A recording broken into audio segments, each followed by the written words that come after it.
Hello, everybody. I am just getting everything together. I can see the chat, and I'm hoping we've got good signal. Everything is going a little bit laggy here, so bear with me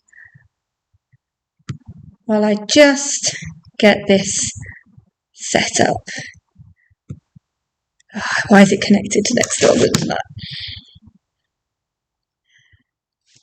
Is it a bit laggy, guys? Can you hear me okay? Because I'm just trying to get it sorted. Bear with.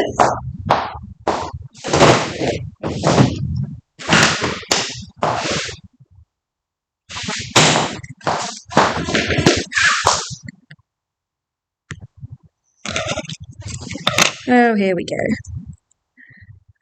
So I know that it gives me a yes, I'm sorting it out. Bit laggy.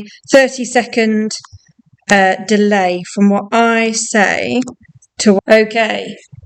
Well, that's definitely better this end. Tell me if that is less laggy, and tell me. Okay, I'm seeing the chats. There we go. I can see the chats. Fantastic. That is really good. Is it better? Can you tell me if you can hear me okay, if the audio's okay? I meant to have my little mic on, and that doesn't seem to want to connect. And so, technology, it's great. We're going to get through this anyway. It's going to be fine. Just seeing paper handout, didn't receive downloadable link. You don't receive the link until the webinar is done. That is because it comes after. We need to record the webinar, of course, first. And then you get the download after with the handouts and everything else included after that. So it's coming. It's coming on there. It will be there as... it should be tonight. It should be after. Audio is good. Fantastic. Is the picture still laggy, or is it better? I've got full signal here and everything's not lagging on my screen. So fingers crossed that's all okay. I'm just getting there. But I'm really, really excited for tonight because this is my first webinar actually on business, which is crazy because I've taught business before, but we've never done a webinar on business, so this is absolutely crazy. What we're going to do is I'm just getting everything loaded up here. As usual, it's chaotic, mental, trying to get everything sorted last minute. And I was just finishing off a few slides because I had an idea of some more stuff to add in. And so a little bit beforehand, I was just going, quick, let's add even more stuff. And I had more and more ideas. And to be honest, the first plan for this webinar, when I did a little time run of it, was about 3.5 hours. And we don't have that time. I don't know about you. I don't have that time to sit here for 3.5 hours. I will definitely lose my voice at that point. So I've condensed a lot in to this webinar, so it should take hopefully about an hour. But I want this to be incredibly interactive. I want to listen to your comments. I want to respond. I want to talk to you guys. And this is my first webinar I'm doing in my brand new studio, which is very, very exciting. But hence the technical issues, and I'm seeing what's going on. And so if there is any issues, I'm going to try and fix them as I go. You guys have said sound's gone, but now it's back again. Okay, I can see my little dials that are working, and I don't think there's any other buttons I can press. If you've restarted it, then that's absolutely fine. Perfect. So there we go. It's coming back. Brilliant. So I will keep on top of the messages and keep chatting to you guys as well. And I put up a little poll just to see where we're at on that. And 45, that's half of you are hobbyists considering a business. That's really exciting.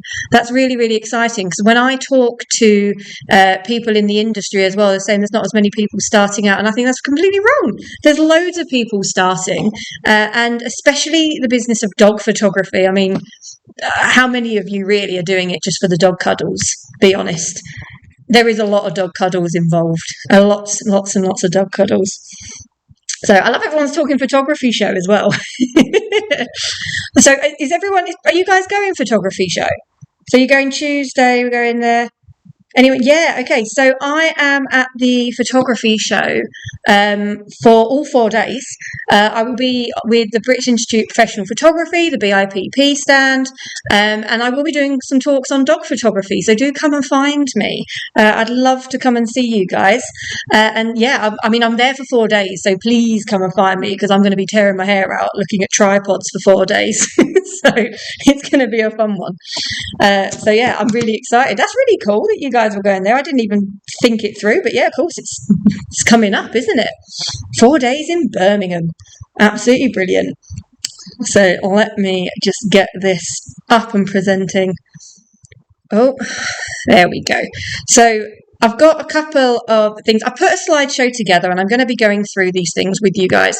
However, most of what we're going over is more talking through things. It is the business of dog photography. So we are going to be going over a lot of things that's more verbal. We're going to be having a chat, and I'm quite confident you guys are going to have a lot of questions as well. And so I'm really hoping that basically we can chat through this and see exactly what hurdles you guys are facing. Is there anything particular you guys have in mind that you really would be interested in on the business of dog photography? I have seen us talking about cats. It doesn't take you long, does it? We're always back to cats. I will be putting something together for cats. I will be putting together probably some sort of course as well on working with cats. That is definitely coming. For those of you who already know me, I have 5. I have 5 cats, which is craziness. So yeah, I have a lot of cats to play with. None of them are very good at posing, which is absolutely ridiculous. It's sod's law, isn't it? That yeah, the ones I've got are not the ones that are going to do it. There we go. I'm just loading the chat on my phone as well. So, oh, I can hear myself. Let's stop that, just so I can see you all on there. Fantastic. So, top tip for beginners, pricing. I knew that was coming up. Pricing and attracting customers. Yes, yeah, that's coming up. Speeding up editing. Oh, God, I love that topic. That is my absolute favourite topic. I am a huge, huge geek. And actually, that is one of the sections that is in this, but I've minimised it right down because I think it needs its own section. If we're really talking about maximising editing and workflow, that is a whole webinar in itself as well, because I could go on about that for a very long time. I've been with my staff and everything else running experiments on the most efficient way of editing for a very, very long time. Finding clients, where do you even start? You're overwhelmed. Aren't we all? I absolutely feel that one. Don't worry, we're all sitting here panicking. I've been doing this 20 years and I'm still sat there going, what are we going to do next? Home studio, is it worth it? That is an interesting debate. The business side of pet photography, from admin, organise. Brilliant. So this is my first webinar on the business of dog photography. As I said, I have a lot in it that I wanted to cram a load of things in, and then it just ended up, everything got watered down and nothing was getting covered. I was just kind of listing things. So I've condensed it down to some of the more important elements, but I'd actually really, really like to go over some things verbally in detail, make some notes with you guys, and I will run this webinar again bulked out with exactly what questions you guys are wanting to know, because there's so many different things, and I knew pricing was going to come up a big one. Getting emails, email marketing, getting clients, best place to do a shoot, brilliant. Oh my gosh, fantastic. There is so many questions. I don't even need my slideshow. We should just do this. We should just do a Q&A for an hour. This could take an hour as it is. Legal stuff. Oh, I like that that's come up, because I'm a big fan of pushing the legal, the safety things, the insurances, all of that kind of thing. I'm a very big fan of all of that. And it's one that everyone goes, oh God, here we go. Oh, don't want to do it. And so, yeah, I like that one has come up. Make the dog stay still or listen to you. I can absolutely help with that. Well, before I move over just to the slideshow, in the YouTube description, you'll see a few other little things that I do. For those of you who don't know me, I am Stephanie Thornton. I should have started with that, shouldn't I? I'm Stephanie Thornton. I talk too fast. And I am very much here to teach dog photography, business of dog photography, the art of dog photography. And I run in-person workshops at my fabulous new studio.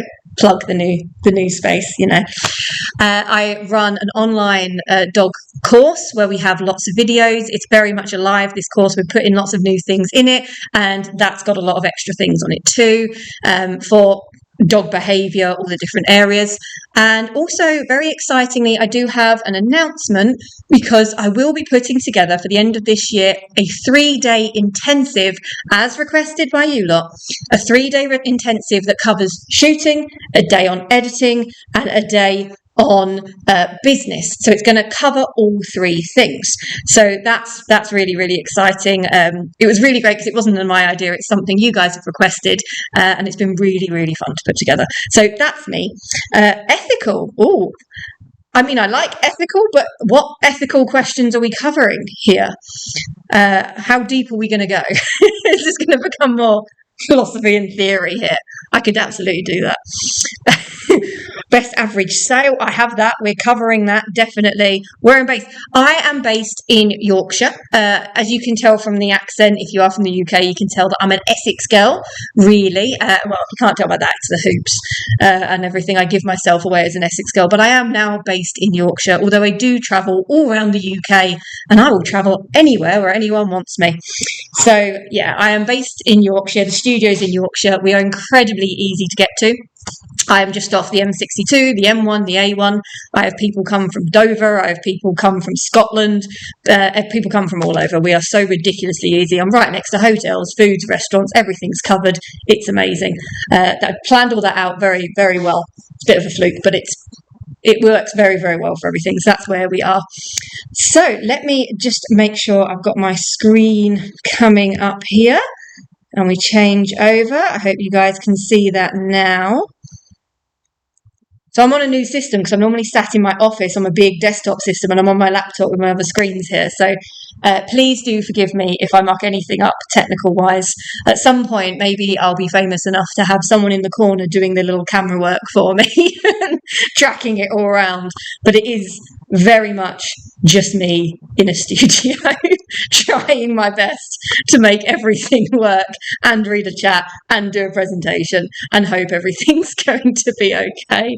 So please do bear with me, but I'm already thoroughly enjoying myself anyway. So what inspired you to become a dog photographer? Oh, good question. It's what, to be honest, I was going to become a photographer regardless, because that's my only talent, and I found that very, very young. Let me come round. You're doing great. Oh, I love the little pep talks. I've got my cheerleaders. This is fun.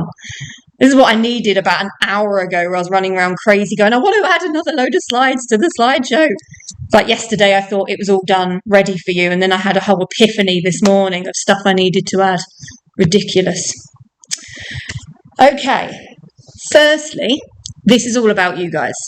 This is about what you want to know. This is about the questions you have, and it's about helping you reach your goals and your dreams of becoming a dog photographer. Who wouldn't want to become a dog photographer? It's like the absolute best job in the world. I've got 9 puppies coming in the next few days. I've then, I think, booked some border collies. We've got some Pomeranians coming in. It's the best job in the world. It's a stupid job. I say it's a stupid job because anyone who does this job, you are absolutely justified to be stressed when you're working as a photographer, but you cannot be stressed at the shoots. You have to sit and have a reality check and be like, I have the best job ever. So yeah, it's the most fantastic job. This is all about you. I want you to ask questions. Doesn't seem like you're shy, so I think you're going to be okay. Doesn't seem like you guys are worried or shy about getting involved. So keep talking to me, keep asking, and this is all about you. Saying it's about you, it's not, it's about me. Who am I? Let's talk about me for a minute. Anyone knows that I like going back on to talking about me. So I am, my name is Stephanie Thornton. I'm qualified with the BIP and the MPA. I'm not going to do a whole background history of me unless you guys really want that. I'm a lighting geek, photographer of the year 2025. I run 2 companies. I've gone backwards. Oh my gosh. I told you to forgive me for the technical things, I've opened Copilot and I've gone too far, and oh my days. And again. So I have 6 brands, 2 companies. I'm a colour grading geek. I'm a lighting geek. I have photographed over 1,000 dogs. If I'm honest, when I was working that out, I think it's quite a bit more than that. But I know that there's over 1,000. And I started photography when I was 12 years old. When I was 12, I decided I want to be a photographer. And I went down to the local studio and I started working. From 14, I officially started working in studios. I say full-time, like every weekend part-time. From 17, I started working full-time in studios whilst doing college. I didn't go to university because by the time I was 19, I was working as a photographer full-time, so it seemed pointless to go to uni to become exactly what I was doing already. And it was an absolutely fantastic journey in. I was very, very fortunate. I was surrounded by some absolute icons of the photographic industry, some real giants, and they supported me on my journey. And by 19, I was running the studio, and at 24, I moved to Yorkshire, started my own business, and we are 11 years down the line. Here we are. So I've only ever worked in photography. My CV is really boring. I don't have any other skill sets or any other jobs whatsoever. I'm very jealous of everyone else because everyone's always like, oh, I used to do this and I had this career and now I do photography. And I'm like, oh, this is it. This is all I have. I have nothing else. So that is me. Name drop a few. Well, my favourite is my mentor, Len Dance. Len Dance, we lost Len, I think, 2 years ago now. And Len Dance was an absolute giant and an icon in the industry. He was an architectural and press photographer. He photographed the Beatles, the Queen, and he was my personal mentor, my boss, and he was absolutely amazing. Others include Barry Latigan, who, if you don't know who Barry Latigan is, Barry Latigan discovered Twiggy, the iconic picture of Twiggy with the eyelashes. He did that, and I spent my teenage years hanging out with these absolute giants of the industry. So I was very lucky. So you don't have to ask me twice to name drop. That's absolutely fine. And, thank you for the comment on the photo. Yeah, that was a fun planned one, that one. I enjoyed doing that. So I've been doing Rachel for exit strategy, help review others people. Absolutely. That is fine. I am happy to help with people's exit strategy. And moving into the business side of things is something I really want to help people with, not just through my online dog course and through my YouTube account, but I am going to be doing one-to-one mentoring with a very select few. I probably can't, with my time, take on more than sort of 3 or 4 people, but select business mentoring and taking people through things as well, because it's something that's been asked of me for a very long time and I haven't got around to sorting it. I've been moving studio and stuff, we're really busy. So let's do this and get into it. So tonight, dog photography is changing. Dog photography is changing for a lot of reasons. A very big shift in our industry has been the trend of what in the industry we call dog on a log, location shoot photography, or dog on a log, which you'll get the idea. Location shoot photography became very, very big with dogs, especially border collies. It was very, very awarded in competition, and it became a big trend. Lots of people have gone on a journey to learn that and have reached a point now where they've either mastered it and they want to now refine more advanced skills like working in a studio, or they've learned that a lot of us live in England, and England doesn't have beautiful mountains and scenery, and it rains a lot, and it's not fantastic for going outside. And so often we need to know studio. And we also don't have as pretty grass. Like in America, the grass is beautiful and it's all this like golden colour, whereas over here it's like kind of a puke green, and we have to colour grade it a lot. So dog photography is changing because you fantastic people are wanting to up your skill set, push yourself, and just start creating some iconic dog photography pictures in the studio. Emotional attachment. After COVID, more people than ever adopted dogs, and they have COVID baby dogs, where they are very, very dependent. The emotional attachment between people and dogs, that's always been there, but it's there more than ever. People idolise their pets, sometimes more than their children. quite a lot of the time, more than their children, because I know this because people buy bigger pictures of their dogs than they do of their children to go on the wall. So the emotional attachment has grown massively.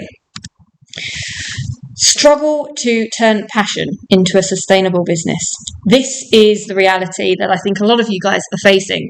You are passionate about what you do, passionate about photography, but let's be honest with the fact that just being good at photography, just being passionate about photography does not make a business person, and that there's a lot of skill sets that we might not love, but we have to refine ourselves in if we're going to be able to do this as a career. Kerry, you do outdoor dog photography. Fantastic and amazing. Absolutely amazing. And yet, Amanda, I know you do cats in people's homes of cats, and only cats. many, many, many cats. Yeah, my 5 will give you a run for her money because I've got a scatty one who thinks he's lived through World War II. And you can do any noise, make any bang or anything, and then suddenly you put your glasses down, he freaks out, has a panic attack, and sends all 5 cats running around the house at full speed. Absolute muppet. You're watching this with a Labrador sat next to you. Fantastic. I'd love to know his thoughts. I know my cat Gideon sits and watches me on my webinars, so hi Giddy. Portrait after portrait can become mundane. Variety has to be part of the workflow. 110%. Variety is so important. So tonight we are going to be looking at creativity, pricing, structure, and the client experience. We're going to go into a lot of things, and I am really going to try and give you as much knowledge as I possibly can. This was going to be a 3.5 to 4 hour webinar. There's just so much to cram into it. And so I'm hoping I'm going into enough detail for everybody. I know that a lot of people here are starting out, and so there's a little bit of that mentality to it, that if you are starting out, and you're considering moving into business, there's a lot of things you need to consider. Some of these things are obvious and yet very easily missed or not thought through properly. So yes, I'm going to pull it through. Why is that gone? Okay, so grab a pen and a paper because there is going to be a lot of things to write down. However, if you do want to get the download of this webinar, plus all the handouts, the link is in the YouTube description. You can go and purchase that, and I will be sending you this full webinar as well as all the handouts that are going to be included in it. That will make your life a lot easier, especially with the pricing. I have some very, very, very, very good handouts to help working out that pricing. I know it's the big one. Hang on, I need popcorn. I need popcorn. I need snacks. I've been eating dark chocolate buttons all day. So, okay, so what do you need to start a dog photography business? I've broken this down into 4 foundations, and these are the things that we really need to go over each one. What's the cost? I think it's a £7 or something on there on the thing. I think it's £7 with the fees that the website adds. So have a look on there. It's in the link. Have a mobile studio that takes dog shows. I almost wanted to get a mobile studio this year, but mostly because when we had to move the studio, I got to drive a very, very big van because I was the only one that wanted to drive the van, and I really enjoyed myself, and now I want a van. So I was like, maybe I could create a mobile studio. The whole reason was because I want a van, and it was really, really fun, and I got to be a van driver. Oh, no. Okay.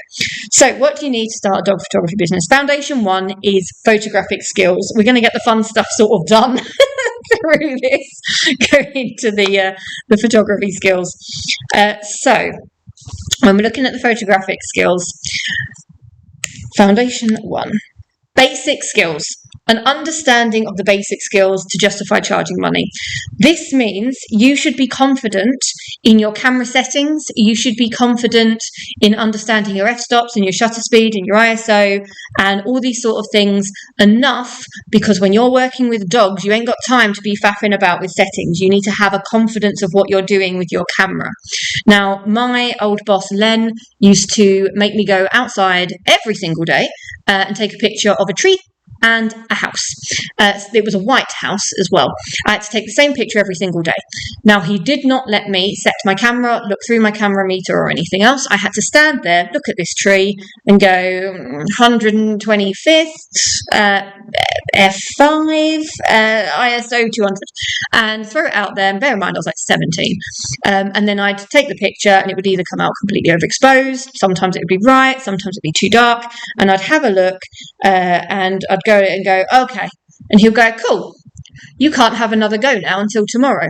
Because I had to learn from what I was doing that day and then adjust to the weather and the lighting the next day. He was a good teacher, but my God, I hated him for that. And I did that every day for a year. Every single day I went out and I did that. And I learned to have a really good eye to understanding lighting. It was traumatic. Definitely part of my trauma, that one. Wow, that's a message. Thinking of walking up random people on the street and asking them to take an image of their dog just to get out of my comfort zone. I actually think that's a fantastic idea. I mean, I am the nutter that talks to people at the bus stop and makes friends everywhere I go anyway. So I love it. In fact, when I first moved up here, there was a guy I met at Pawtrait Castle down the road with his dog, just an old bloke walking his dog. It was really lovely. And I asked if I could take some portraits of him. And that was really, really fun. So yeah, it is something worth. It's worth building portfolio, and it is absolutely, it's worth building your confidence. And especially if you're doing your camera settings and getting to grips with things, that's also good. You might be totally good with camera settings, but it's another good challenge for sure. Do you like me to shoot and adjust? Both and neither, in the sense that I was trained, like I just said, and so I have a really good eye. I also know my studio lighting so well that I can almost always set it up perfectly first time and not have to meter.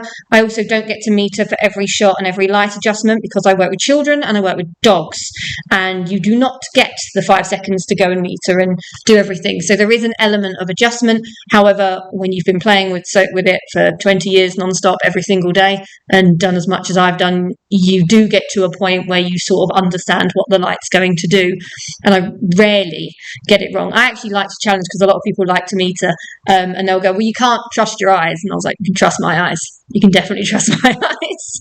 And I'll set it up and they'll meter it and they'll go, for God's sake, that's annoying. So I was going to open them each time, is it? Creative ideas. The desire to be a true creative.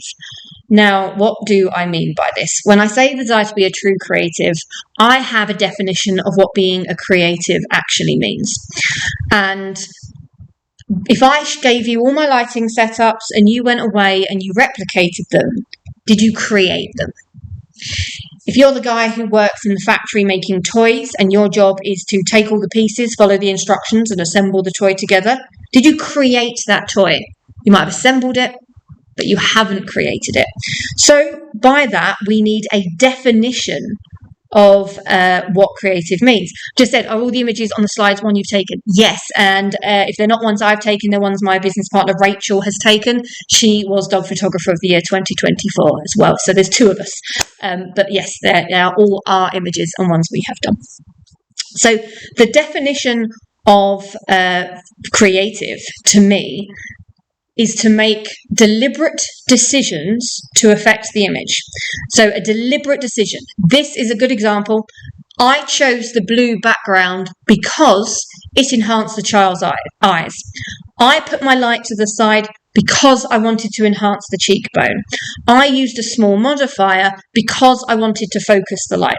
You're doing things for deliberate reasons to create that imagery. That is creation. You are making a decision. It's not, I put my light there because Steph told me to. I use that background because that's what I was told to use.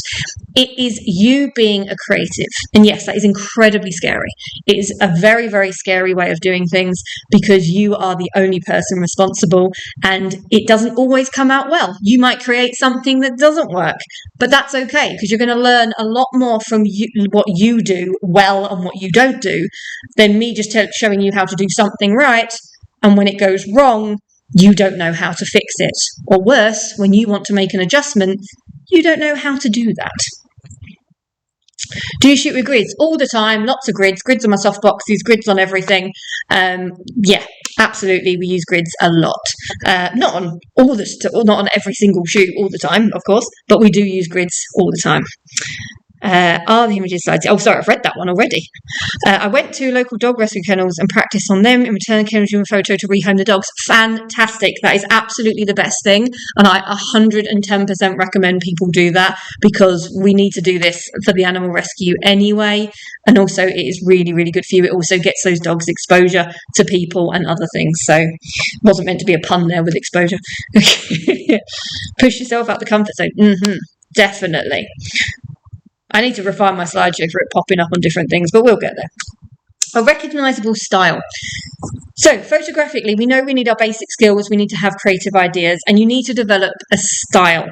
I am currently putting together for my online dog course a full video, which quite honestly could be over an hour long, on developing your style and how to develop your style. Because you can't learn how to develop a style, but you can learn how a style is developed, and that way you can identify how your style is coming together and see how you go as you go through it. My style is very easy. When I look and identify my style, I like contour, I like cheekbones, I like collarbones, not so much on dogs' collarbones, but I like cheekbones, I like collarbones, I like defined lighting, I like things to be quite cinematic. I'm very influenced by movies like burlesque, cabaret, old sort of theatre kind of things. I really, really love very theatrical, very cinematic. I like colour grading in a cinematic kind of way, somewhat from probably the 70s and the 80s kind of colour grade sort of spectrum. But these things are very, very unique to me because they're what I like. And by seeing what I like and how I've included that in my shoots, my style comes through without me having to really think about it. What a style is not. A style is not you getting a grey background, using the same lighting setup on every single animal, and therefore your images all look the same. That's not a style. That's you doing a replication of the same thing again and again and again. A style, you should be able to shoot on multiple backgrounds, different types of lighting, different types of subject. You should be able to do a picture of an old guy, a dog, a baby, and it's all identifiably yours because your style runs deeper than that. And it's really hard. And this is another thing that I'm hoping to do more this year, especially with the new studio, is take people through that journey of finding their style and finding who they are. I'm going to keep looking at the questions as well. Can style be based on dog personality? I like quirky images. Yeah, absolutely. Your style comes from you. That's the most important thing. If you are quirky, if you like to have quirky things, if you love bold colours, if you like muted colours, if you like black and white, that is all part of it. But it has to come from you. You can't go on Pinterest and have a look around and go, I like that picture, that's going to be my style, because it has to inherently be you. I love bright, high-key photography. It is not inherently my style because it doesn't come naturally from me. Style is developed over time. Do you like to kill the ambient and pull back the subject with flash and gel? So yeah, I don't shoot anything with ambient lighting. The ambient is gone entirely. Everything I do is with flash and strobe. So yeah, everything I do is flash photography. It's the highest quality and it's absolutely the most fun as well. Plus, dogs move. It's the easiest for capturing motion. I also specialise in dancers. Same problem. So yeah, work with that. Am I clicking two things? So here's a couple of images from our portfolio. And as you can see with various colours and different types of image, there's definitely an identifiable look. You can totally tell that these images are ours. And that is because our style has been developed over many, many years. And you can see that what we do, there is a cleanness to our lighting. There is a particular colour palette that we go towards. That doesn't mean we only like blue. That means we shoot monochromatic or complementary. We will pick certain types of colour grade that we really enjoy. So our work comes together. Yeah, I put some cats in there. They're my cats. They're my 3 kittens who are trouble. Foundation 2, dog handling. Okay, I don't know if you're going to be mad at me on this one or not, because this section's big, and in my other dog webinars that are on YouTube, I cover a lot about dog handling. I also go into this in extreme detail on the course, on the online course. So with that, there is lots of different things that we need to know with dog handling, and I haven't put everything in here for time reasons, but the information is out there as well. I have covered a bit though. So you need to be able to work with nervous dogs, excitable, distracted, over-involved owners, uninstructable owners. It's a lot of them. And you need to be the expert in the room on dogs. You also need to be the expert in the room on photography. That's a good standard. But you need to be the expert in the room. You need to be able to read the dog, understand how they're working and their behaviour, because you don't want to be pulled up on something that the owner's going to say, oh, they're nervous, and they're blatantly panting and looking nervous and anxious, and you didn't pick up on it. So there's a lot of things you need to know, and we do cover a lot of that in the course as well, if anyone wants more detail. So there's 8 strong tools that you need and techniques for mastering dog handling. I don't have time to go into every single one of them, but the top 3 I think you guys definitely need is using a platform. If you use a platform for the dogs or cats to come up onto, dogs, more than cats, learn that they go onto the platform, they get rewarded, they get a treat. So you have a particular position. It's easy for you to set your lighting up because you don't have to guess where the dog's going to be. You can set that up nice and simple. So using a platform is an absolute key. Now, we just use a little ottoman that we got from, I think, Wilko's back in the day, but you can get them off Amazon. They're about £20. Really, really simple. Couple of them if you've got a bigger dog put together. You just need to weigh them down. I'm looking at maybe getting some like soundstage sort of racking kind of thing to create a permanent platform in my studio, because I'm doing lots of videos of dogs and lots of different things. But I would say it's excessive because that's not well, it is portable, so it does come down, but it's not like that, it's not space saving. Tongue in. Something that we need with a lot of dogs is we want to get the tongue in, because we want to be able to have that stunning statement look. But you're in a room that's new with a new person and you're giving them treats. These dogs are happy, they're excited. That tongue is going to be going absolutely everywhere. So one of the tricks that I recommend is when you've got the treat, you're holding the camera, you're going to pretend to throw underarm. Sorry, I know you can't see them as much. Pretend to throw underarm. And when you pretend to throw underarm, they close their mouths to catch the treat. They go, ready. And that's when you take your picture. So underarm throwing is absolutely the key. It's one of the most amazing things. Now, sometimes that doesn't work with certain dogs, certain breeds, but on the course, we cover all the different ways to get the tongue in. 99% of the time, that is the way. Tone and volume. You are going to have to accept that you're going to be an idiot. You're going to be making lots of silly noises. We make the daftest noises. One of the first things that you learn to do at a dog is you do a sort of bark or a dog noise for them to look. There's a lot of whimpering, the little kind of noises, and then there's barking as well. Now, I unfortunately only sound like a chihuahua. Yes, I know there is an Essex stereotype there, but I don't have a woof. It doesn't come out. I can only do a yep. See, even then it didn't come out. So I can only do a higher pitched kind of bark. But using different tone, different volume, and different types of noises is how you're going to get the best look. And if you're really clever, a little bit of a head tilt. One noise that Rachel uses a lot, she's got a really good hum, where it's a low hum. Really, really good. And the dogs look and go, what's going on? And she gets the most amazing expressions from that. Do you ask the owner to clean the dog, like if they have muddy paws? To be honest, not often an issue. Owners tend to bring them in freshly groomed. Sometimes that's an issue, but they're normally not a problem. The biggest issue we actually have is dogs with big ears when they've had a drink of water when they got to the studio, wet ears. You can't blow dry a dog. So, well, you can, but you can't in the studio, really. So you can't blow dry a dog, and that's actually one of the biggest issues we have, more so than them bringing in mud or anything else. We did have a golden retriever who decided to jump in a puddle just before his shoot, and the owner came in and was going, I just don't know what to do. We actually rearranged. She only lived down the road, so that was okay. Flash or continuous? We use flash photography always. We get the best quality from flash. So I've seen light stands or ceiling rack to avoid trip hazards. So we use light stands. Everything I do in my studio needs to be very, very transformative. I do a lot of different styles. So I need to be able to set up totally different things.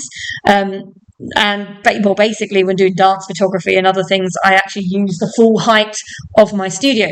So for me, if I could get away with light stands, but actually using battery powered lights, that would be my optimum, my favorite. But ceiling racks can be good. They can be limiting, depends on which ones that you're looking at and which ones you get. So a little bit just on the course, I'm not here to push and sell loads of different things. This is just that I know there's a lot of people on here, a lot of people that have previously asked me lots of questions about this. So we have the Pawtrait project, which is my online course. It's very much alive and it is still reduced because it is in pre-sale as I am still creating the course as we go. Lots and lots and lots and lots is being added this month as we are now freshly in our new studio and I'm filming non-stop. It's a lot of me in a room talking to myself. That seems to be the theme of the month. Hopefully at a photography show I can chat to you all a little bit more in person would be nice. We cover lots of things, the shot list, we cover out the grooming parlor, which is the editing side of things. We have the problems jar where we go over every single problem that can come up in a dog shoot. We cover studio safety and we do pre-shoot essentials like understanding dog behavior, going over everything from there. So we cover it all. We are very excitingly adding a whole new section with some very exciting benefits for the members on pricing, products and business, with some really cool and special links from some product suppliers that is going to blow your mind because you're going to be getting some free stuff. And oh my God, I'm really excited. So if you are interested in that, the link is in the description. And if you use pre-sale, I think it's actually not pre-sale. Oh, problem. Okay, so I think that it is. Look in the description for the code because the code is secret50 to get £50 off. Wrong, I did it wrong. What do you use the most, Photoshop or Lightroom? Both equally. I am a Lightroom geek, massive geek. All my color grading and processing for global edits is in there. When I say global, things that are done to the whole image. And I use Photoshop for the individual edits that are done onto an image. So both equally, very much so. Although majority of time is spent in Lightroom, but I am very efficient. I'm very fast and I know exactly what I'm going to do with an image as soon as I've shot it. Do you ever use Evoto? I have played with Evoto because I've been asked to by other people who are using it and actually it seems quite good. I have not used the features on Evoto for dogs. I haven't had the need really. However, I have played with it and it does seem rather good. I actually will say that there isn't a lot of AI kind of artifacts when you zoom in. There's certain things you can see where there's an issue, certain things you can't. I think knowing the level of how to play with these kind of tools is important. I very much stress that you need to know how to do these things yourself. And then if you're going to cheat, check it. That's what I always say. If you're going to cheat, you need to check it. So if you're cheating by doing any kind of hack, then you need to know that what you're doing is being done correctly. See it a lot in competition, and we do our own printing here. We see it a lot in print, that someone's done something, done a hack, done some kind of filter, and it has just mushed the file somewhere. You want to be very careful. And so just checking I'm not missing anything. Covering business side of things too. Oh yes. So go over the business side of things will be covered in the course massively. What type of treat? There is no favourite brand. We buy every brand, everything off the shelf, and we make sure we have all of them here at all times. Although personally, I tend to see that they like the smellier the treat, the more the dog's happy. We did have a dog recently, I think Becky's on here, who has doggy popcorn, and that's a weird one because when they love popcorn, they love popcorn, but then bigger dogs don't. Foundation 3 is the client experience. And come round. Ooh. So what clients care about the most? Now, this might be the more boring bit, but quite frankly, this is the most important thing, because when you are becoming a dog photographer, you're actually creating an experience for someone. More than that, you're a host. This isn't about you creating amazing images. You're expected to do that. That's your job. This is about you creating an experience where they can enjoy the shoot and enjoy every element that goes with it and relax into it.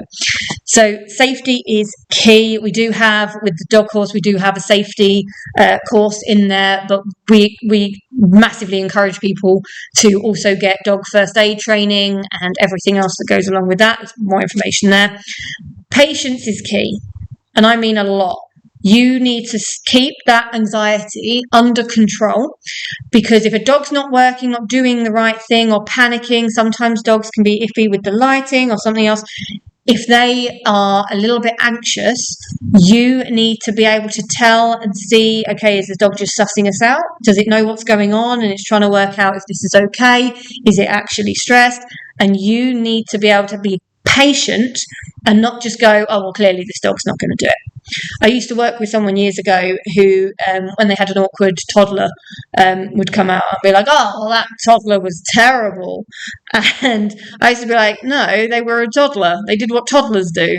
You didn't do the job of you. You're the photographer. You're the one that's meant to relax them, see how they're working, work out the way around them, see if you can come up with something to get them to do what they want to do, what you want them to do. And dog photography is the same. Patience is key. Kindness. Clients just want to feel respected and that you're loving their dog as much as they are, and that's what they want to see. They want to see you bonding with their dog and kindness to their dog as well, which is very important. There is a lot of fuss and cuddles, you'll be glad to know, because you are going to have to use a stern voice. There is going to have to be a sit, stay, wait. You're going to have to be stern. So you need that bond with the dog as well. So your job isn't just telling it what to do. Trust. It is very important that they trust you, that the dogs trust you, but the clients trust you, because then they can relax, and you cannot do your job as a dog photographer unless you have that full trust and relaxation. If they're sat there going, oh, is he okay? Is my dog going to be all right? Is it doing the right thing? If they don't trust you to, one, be able to control the dog, control the shoot, get the right images, look after their dog, they're anxious, they're nervous, and they're more likely to intervene with the shoot. So come on there. So the dog photography shoot workflow checklist. It's very long, actually. Now I say that aloud. That's a mouthful, isn't it? You've done dog first aid. Fantastic, Kerry. That is brilliant. Well done, you. Yes, everyone should do I think everyone should do dog first aid anyway. You never know when you might need these sort of things. It's incredibly useful. So yeah, well done. So before the shoot, you're going to want to confirm the location and the time. When I say the location, obviously I'm studio based, they're coming to me, but I'm confirming the address with them and the time of it. We want to make sure that they're aware of everything. Here's a fun one that we have. People in Yorkshire seem to do this different to in Essex. So people will call me up and say, I want to book a shoot for my dog. And I go, that's fantastic. When would you like to come in? And they will say, I'd like to come in next Saturday. Brilliant. I can do 4:00. Fantastic. Blah, blah, blah, blah. Booked it in.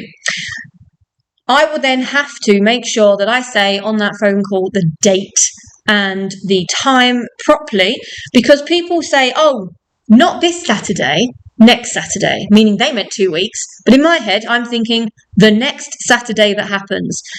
Debate amongst yourselves which way round you think is correct. I don't think there's one that's actually more correct than the others, but my head always goes to the next one that happens. So that's really, really important. Ask about the dog's behaviour and temperament. You want to know if there's anything you need to know about the dog being aggressive or nervous. That's very, very important. You can do this with a form before the shoot. And send them a preparation guide to the owner. I'm not just plugging the course here, I promise this, but all of these templates for this sort of stuff is coming into the course. Some are already there.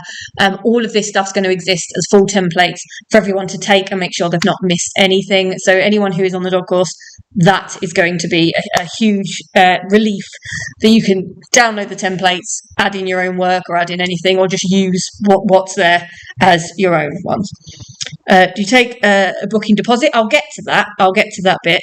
I'm going to come back to there in a bit. So allergies, yes, we always ask if they've got any allergies. We always check that before we give them any treats. The owners often bring treats. There you go. Ask the owners to bring treats, favourite toys and water. I disagree with myself a little bit here, because I don't like them bringing toys. because if they bring toys, they get more hyper and I can't control them as much.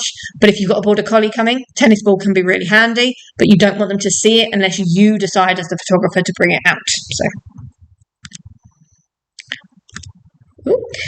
So how much is the course? The course is online, so the full course, when complete, will be over 100 hours, including shoots, lighting, full shoots, full editing, the whole works, and business, and it will end up being $499. It's currently $299, and you can get £50 off with the code if you use it now. When I complete the section of the course that I'm running now, it will be going up to full price, so everyone's in the pre-sale at the moment, and yeah, it's brilliant. It's so fun to work with everyone, and there's so much content coming on it. It's very exciting. During the shoot, allow the dog time to settle into the environment. We actually have a really good system for this. We've let them in 10 minutes, it's normally 5, but we say 10 to the owner. Let them have a sniff round, go around the studio. As they're going around the studio, I might have a few treats and just get them to sit, lay down, assess their ability, see what they can do. And I'll have a trigger for the lights in my hand. And while they're walking, not when they sit or when they do anything, as they're doing another motion, I'll flash the lights. And I just suss their reaction. Very few dogs react and go, oh my God, what was that? Some dogs look and go, oh, that just flashed. But you keeping calm, giving them treats and doing other things, their owner keeping calm, they're learning. They're learning that that's okay. And they're not going to be stunned by the flash the first time you actually take a picture of them. So you spent lots of time relaxing them into the studio. Start with simple shots to build confidence. Don't put them in an 8-light setup. You're very unlikely to do that anyway. But don't put them in an 8-light setup with lights hanging overhead and all sorts of things where it's very intimidating. Start somewhere simple. Get them used to what you're wanting them to do. I use a squeaker toy. Yes, no, we use that. Squeaker's good. Squeaker, very, very good. Actual toy, problematic, I find. Use short bursts of shooting. So I give them a little bit, then I let them go back to their owner, and then they come back again. It's essentially a dog's a 2-year-old. You need to sort of work with the attention span of a 2-year-old. Reward the dog regularly. Don't try not to over give them too many treats, but you want to make sure they're getting a lot of fuss. That'll be really hard for you, I'm very sure. But do make sure that you're giving them a lot of cuddles and a lot of fuss without hyping them up. I'm really bad at that. I will give them a big cuddle and a big fuss, and I get them wound up, and then I make my own life harder. But so watch out for body language and energy levels. You want to see if they're getting calmer. You're only going to get 45 minutes with a dog, really, depending on the breed. Something like a Pomeranian, you might only get half an hour before they're tired. A border collie might go for a lot longer. Older dogs are going to be a lot quicker. So yeah, you want to be aware of that. And then after the shoot, we want to thank the owner and explain the next steps. Don't assume for a second that they know what happens next or when you're going to be messaging them anything or sending anything. Outline your editing timeline. I think this is important. You don't need to explain what you do, but the fact that it takes time to process images. I make a joke, actually. I'll tend to say, well, of course, we edit images. A lot of what I do is quite obviously done in camera. There is processing that goes on, but I very much believe in we take very good pictures in camera. We are photographers, not editors. We are photographers who are very good at editing, but we're not looking to put ourselves out there as editors and graphic designers sort of thing. That's a whole different skill set. We are very good at taking pictures. So the amount of editing that needs doing is going to be minimal. However, I make jokes to the clients that even renaming the files can take time and all of the organising and everything that goes along with it, and they will often go, oh, yeah, definitely. So making them understand and respecting that your time doesn't end for them when they leave. You're going to have another few hours working on their images. Explain how images are going to be viewed or delivered. We'll get to that. And send a personal thank you email or text message, just something. And if you do it right, this is how we tell. If you can do it right, you will get a picture sent back to you of that dog asleep on the sofa, knackered.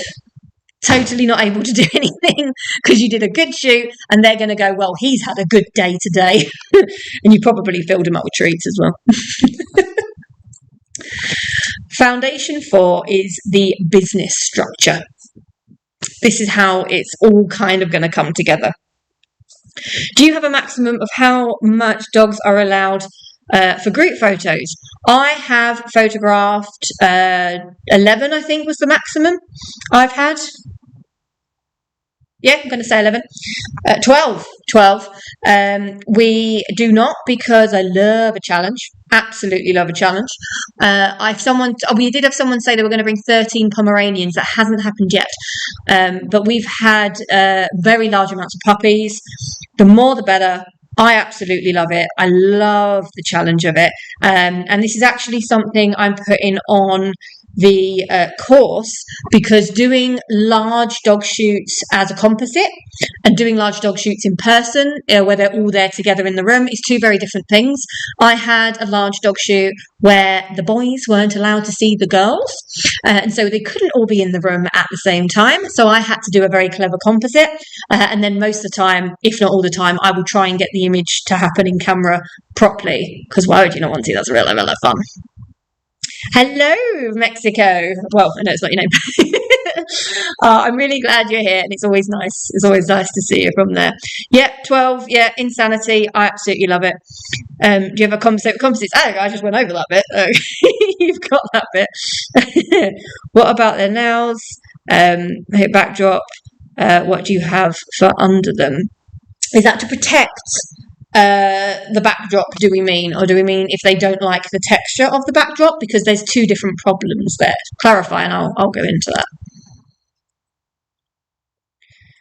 Okay, so you're going to need clear systems for all these stages. Your inquiries, booking, so the stage before they've booked, from booking to shoot, from shoot to editing, from editing to the delivery, and then probably something at the delivery stage for afterwards to be able to like check in that everything was okay.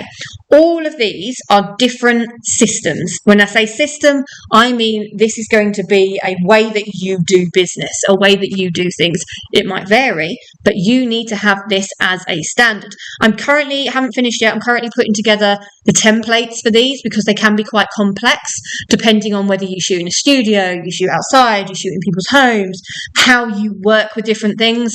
But I'm putting all these together as well. Let's have a look. Texture. Oh, so if they're not liking the texture underneath. So we do have that sometimes. Most dogs are absolutely fine on flooring. They're fine on my paper textures. Anything soft, they're going to be absolutely fine with. But I do put a bit of vinyl flooring down under my Infinity papers, like the one you can see behind me there, to stop it slipping. Because if they have an issue, it's not normally the texture, it's the fact it might have moved. So I do put a grip mat underneath, just any bit of vinyl flooring. Just go down to your local flooring shop, look for remnants that are like £5 or something, and stick that underneath just to stop a bit of slipping. Very, very good for dancers as well when they're spinning around. And yeah, so I do stop that. If they do have an issue with texture, which does occasionally happen, we do have aesthetically pleasing blankets that we will bring in if we have to. Older dogs, normally, we end up going with that. I hope that answered that one. Paper backgrounds or pop-ups, everything. I'm a background geek. I have hundreds and hundreds of paper backgrounds. I've just ordered 5 more pop-up backgrounds. I love pop-ups because I can put them at any point in the studio, and they're really good for dog photography. All backgrounds of all types. I'm also painting my own canvases, and I like to paint my walls as well and do lots of different things. Every type of background. I do a whole lot of things on designing your own studio, and when you're putting your studio together, I say you should have 11 backgrounds accessible at all times. Why 11? I don't know, because that's how I worked it out. But you should have 11 backgrounds constantly accessible for you to have maximum creativity. Do you give the client a background choice before the shoot? I don't give the client a choice in anything. I am the artist. I will choose what I want to do. I will have a quick conversation and I will talk to them and I will say, is there anything particular that you've got in mind? Notice the word particular. And they will say, oh no, you do what you do. And that's always the answer. Sometimes someone will feel the need to clarify, going, oh, well, I'd like some pictures of them full body and maybe some headshots as well. And you're like, thank you, I would have done that anyway. But I don't give them any choice. and I do what I do, and I establish myself as an artist, and that you're here for me to create the work I create. And so I will choose the backgrounds. Saying that, I'm very unlikely to put their dog in front of a hot pink background without checking. Except if it's a hot pink dyed poodle, which has happened actually, then you don't need to check. That's clearly going to be okay. Or a Pomeranian wearing a dress, because that also happens quite frequently. So, believe it or not.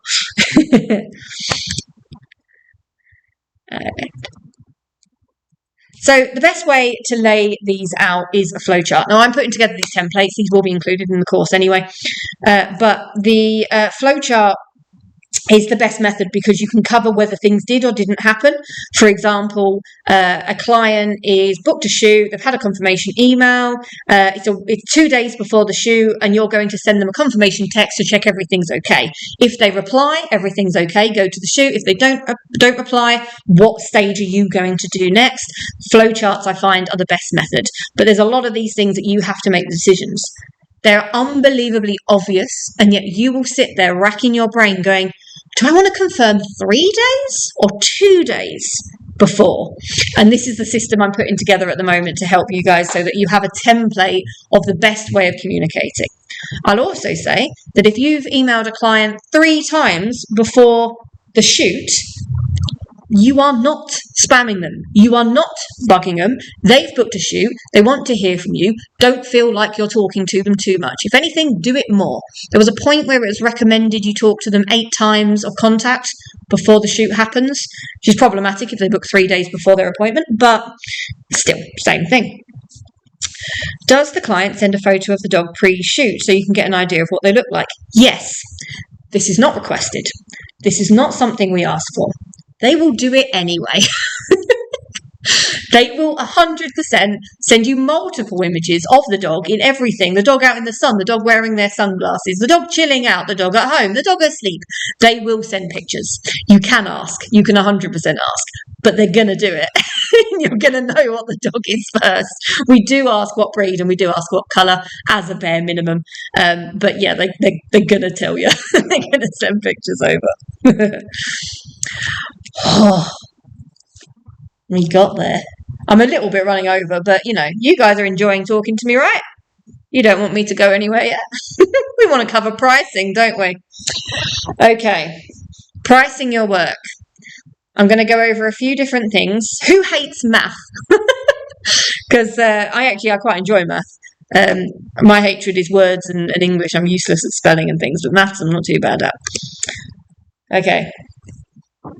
The beginner trap. There's another 3 hours. I could do that. And if I had permission from you guys, I could have 100% planned out a 4-hour webinar. I might have been losing my voice by the end, but yeah. What's your favourite dog to photograph? Husky. Love a husky. They're just beautiful. They're just stunning. And in contrast to that, a Pomeranian actually comes quite close after that because they're the happiest, smiliest, loveliest, posy dogs ever. And they'll just be there and be like, hi, look at me. I'm from Essex. That's really stereotype, isn't it? But yeah, absolutely love huskies. And corgis come quite into that. I've got a lot of similar features. Corgis are very good. Corgis are fantastic. Favourite colour dog? Oh, I didn't read properly. Favourite colour dog? I like doing black on black because that's really hard and I like a challenge. But actually, the brown dogs are the most pleasing because there's a lot of backgrounds that go really, really, really nicely. You can use sort of cappuccino-y colours. We can use dark kind of coffee colours. We can use a really nice sort of fawn green. There's some really a teal. Oh my God, teal and an orange dog. Beautiful. Absolutely gorgeous. Yeah, lovely. I've been trying to talk about pricing. You guys are still just now. Don't worry about that. I'll still about dogs. Do keep distracting me. So the beginner trap. Many photographers start pricing cheaply to attract clients. This will end up in you eventually giving up, burnout, very difficult clients, and no real profit. You don't want to start too cheap. However, there is an element to knowing where you fit in the marketplace. Now, I don't want to sit here. I don't believe in being that business person who's like, you can make £3,000 from every single session if you use my marketing plan. No, I'm not going to tell you that, because it is relevant to where you are in your career, what kind of images you're producing, what quality you're producing, a level of whether that's in trend of what people want, types of client you're getting. There's so many things. So you could price fantastically, do a really good business plan, but photographically, if you're not at that place in the marketplace, if you're not at that level, somehow background just fell down over there and it hasn't moved before. That's spooky. But if you're not at that level, if you're not at that point, you're not going to get those prices from people. So I'm not going to be that person that says price up, price up, price up, but I'm also not going to tell you to price yourself too cheap as well. There is a level and we're going to work that one out. Focusing, nose, eyes, it's tough. Yes, there is a rule that you want the dog's nose and the dog's eyes in focus. Sometimes I think this rule is silly. However, most of the time you want to follow this rule. And if you remember, when your camera focuses, it focuses, why am I going to get this wrong around? 1/3 in front, 2/3 back. I'm pretty sure. So if your f-stop is set a range of like, I'm trying to get in camera, trying to set a range of like here, you want to focus, and the nose is here, you want to focus a little bit back on the nose so it gets 2/3 back and gets the eyes, and 1/3 in front and gets the nose. Because if you focus on the tip of the nose, that part, the third in front, is wasted, and then the 2/3 back may not hit the eyes. So you do want to think about that when you're photographing. Primes or zooms. We actually use both for dogs because it does depend on the dog, but personally, prime. My 120 macro lens is my baby. Absolutely love it. I shoot Pentax medium format. I love how, like, we're all just chatting about different things. No one cares about where they're fitting in the in the marketplace. Open door costs. You lot are funny. Open door costs. What is open door cost? So an open door cost is so you know what it costs you to actually do a shoot, so you can work out how you can function. You need to know two things. You need to know your cost per customer, so you need to know what your bare minimum is. So if a client spends less than X, you are making a loss, and you need to know what your average minimum spend you want it to, or your average spend, you want it to be. So both of these are really important. Now we're going to work this out a little bit. So step one, we're going to calculate the monthly business costs. You need to calculate everything that contributes in here. Any studio rent, that doesn't mean if you rent it a little bit, or if you rent someplace as a permanent sort of thing. New equipment and repairs, it's always worth budgeting for a little bit of replacement. If you think you need to buy a new lens once a year, figure out the price, divide it, that kind of thing. Subscriptions, there will be hundreds. There will be lots and lots of subscriptions needed because everything's on a subscription model these days. But Photoshop and all that kind of thing, Evoto, whatever you want on there. Insurance, make sure that you have that covered. Insurance is incredibly important. Do not do anything do not do anything if you are not insured. Make sure you have public liability. It's really easy to get sorted. Make sure you have that. Do you know what, that's something I've never considered linking with a company to offer you guys, see if I can get a better deal for people on that. Let me know if that's something you'd be interested in, because I think that's something I could sort out with a couple of links I have. Rent for home too. Yeah, you're paying for your electricity. You're paying for things that you're doing. Yes, rent for home too. You need to work out what that's going to cost. It's a little bit different, but yeah, absolutely. You want to account for that. So your training. A lot of people are starting out businesses and they put their costs so big and they think, this is easy. Now, this isn't me pushing me as such, but this is something that I personally budgeted for when I started out, was going to courses, going to in-person. I went to so many different things. I went to every seminar I could go to, every talk I could go to, personal training. I've had 3 or 4 mentors, business mentors and things over the years. You've got to invest in you if you want to invest in your business, and just letting you stumble along and figure out, this is something you need to budget for. And on the same thing, advertising, a small budget for advertising is going to be incredibly beneficial. No, you don't need to spend hundreds and hundreds. a very small amount, very locally to you through Facebook ads. Again, this is something I could put together a lesson on the Facebook ads and how to run those sort of things. So we could do that if you guys are interested. Digital Pentax, sorry, skipping. Someone's just asked if I shoot digital Pentax. Yes, I shoot digital Pentax medium format 645Z. But I might be looking at a Fuji. I took a nice look at a Hasselblad the other day. It was nice to look at, but whew. So I shoot Pentax 645Z. I use a 120 macro lens, a 75 pancake lens. I also use a zoom that I can't remember what it goes to and from, because we use the zoom here and there. And I use a lot of different. I've got a 150 lens I really like. I've got a wide angle lens that's lovely. It's really lovely.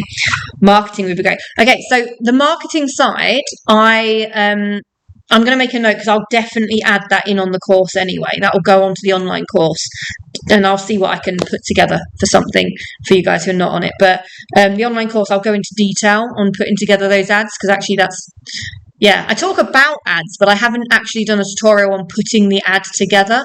So I can definitely do that.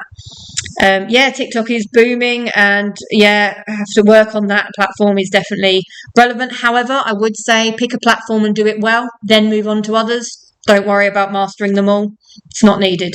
You can focus.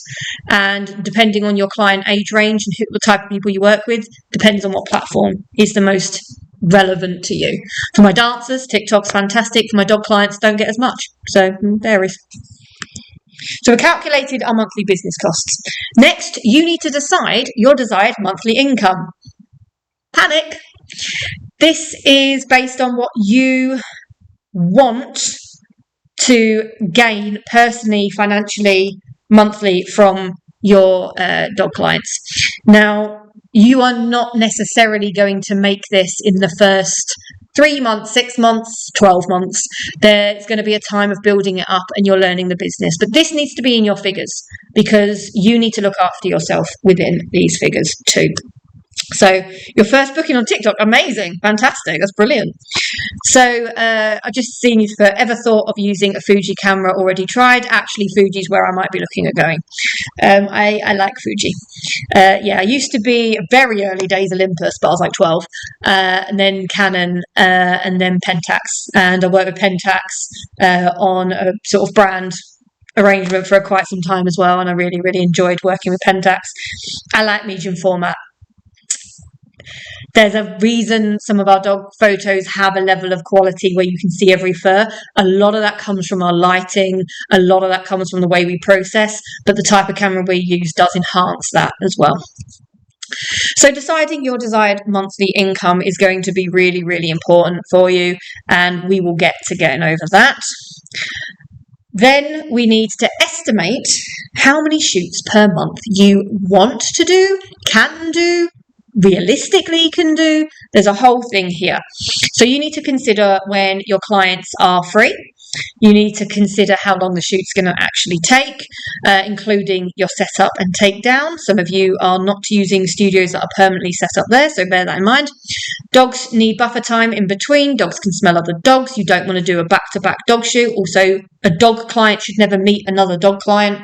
You should always make sure dogs have stayed separate. How much you can physically do. The math might be mathing, but if you physically can't move around and do it 10 times a week, it's a bit silly to put that number down. And other stages. The fact that, yes, if you can fit 10 shoots in a week, that's great, but when are you going to edit them? When are you going to show people the pictures and do viewings? Bear that in mind as well. So we then, maths. Love a bit of maths.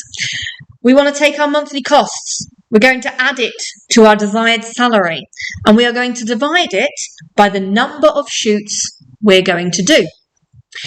You, in a month, I'll put, whatever. And then you are going to figure your required sales average. Now, something I want you to bear in mind is that some of the figures might look quite high, they might look quite low. This is all, customizable. But your required sales average doesn't have to come in one hit. I move on to the next slide. you can have a session fee and you can then have your sales average be lower because the session fee has bitten into that. There is a saying in photography, money spent is money forgotten. I don't know if I completely agree with that, but clients who've spent a session fee forget about that and then buy more afterwards. So if you had a £25 session fee, you'd need a sales average of 255 to make that required full sales average. But if you had a £100 session fee, you would only need to make £180 in additional sales. There's a bit of a balance with knowing your clients, knowing what they'll pay for. Also, you find sometimes with dogs, people think their dog won't be able to do it because they don't trust their dog or have faith in you yet. So they might not want to pay out if they don't know what the images are. There is an element where people are going to want to pay for the images they love rather than pay in advance. It's a mentality. It's not the best mentality, especially for us, because you're kind of saying, you guys do all the work and then I'll see if I want to pay you later.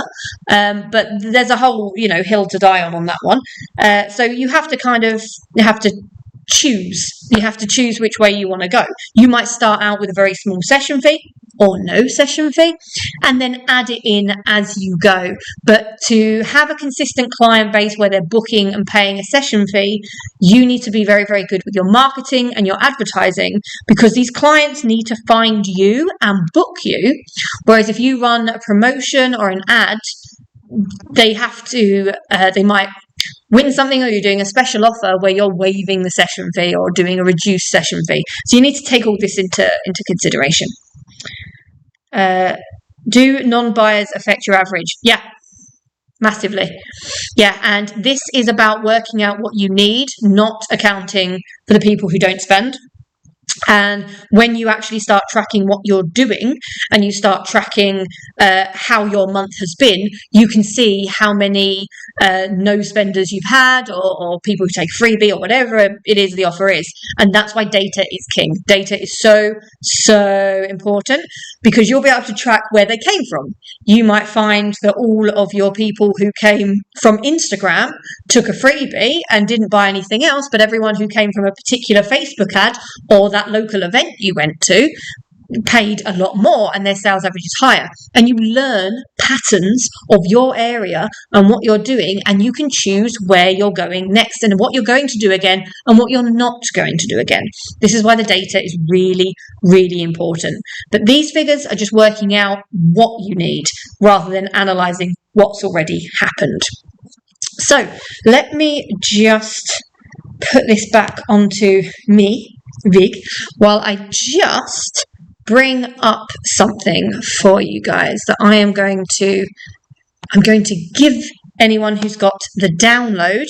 It will be included in the online course, but also anyone who buys the download of this webinar will also get this included too.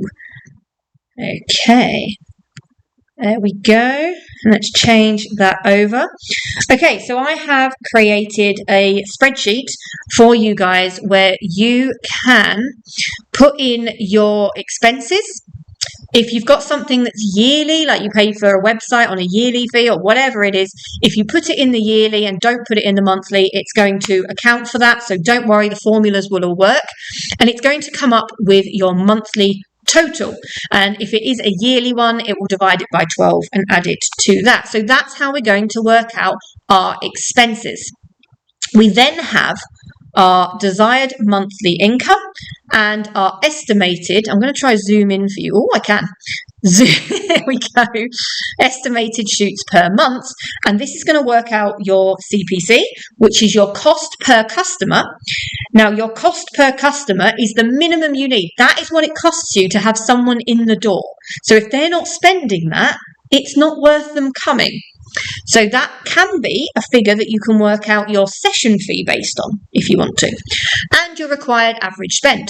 So if I have my expenses worked out at whatever that is, I think it comes at 900, and I want to earn, oh God, why did it do that? And I want to earn 1,000. Okay, I'm going to have to zoom out. And I want to earn 1,000 in there, but I want to do 15 shoots a month. Suddenly it's only costing me £65 to get a client in, and I only need them to spend £132.